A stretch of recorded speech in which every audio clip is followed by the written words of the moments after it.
जय श्री कृष्णा दोस्तों, आप सभी का हमारे ज्ञान सवेरा यूट्यूब चैनल पर हार्दिक स्वागत है।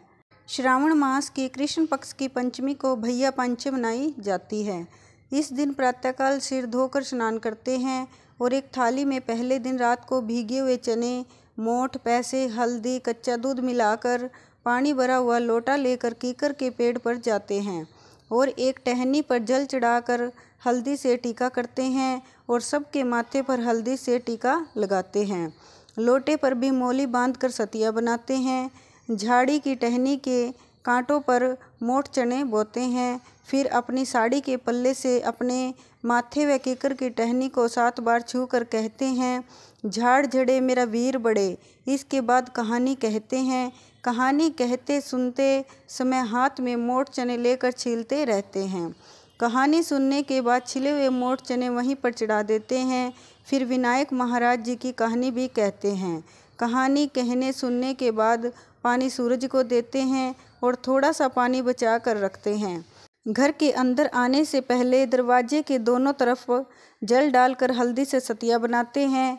घर आकर एक अलग लोटे में पानी लेकर मोठ चने, फल, मिठाई, रुपये एक थाली में रखकर बायना निकालते हैं।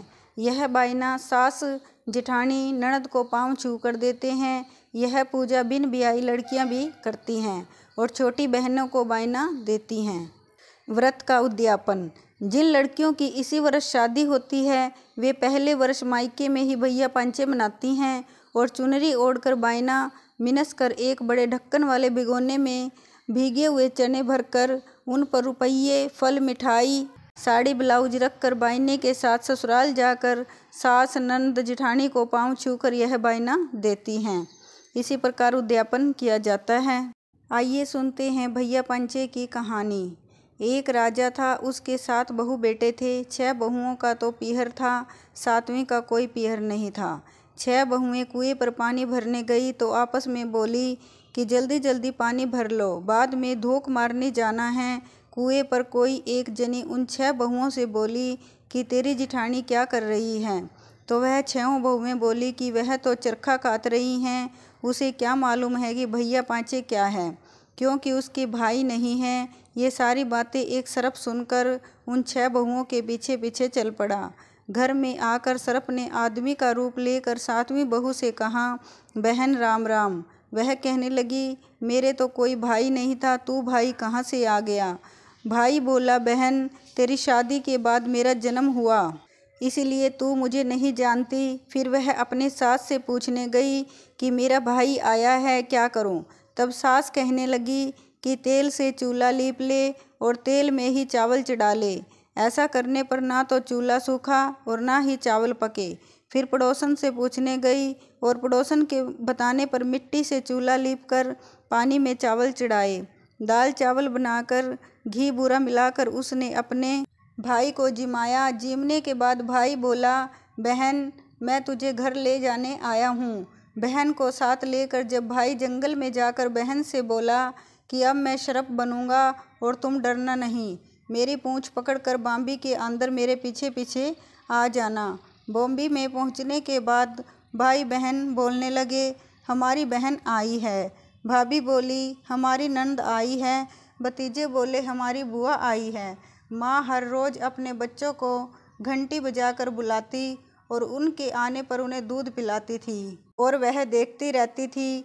एक दिन वह माँ से छोटे बहन भाइयों को दूध पिलाने की जिद करने लगी तो माँ बोली, ले दूध तू पिला ले, परंतु गर्म दूध पर घंटी मत बजाना।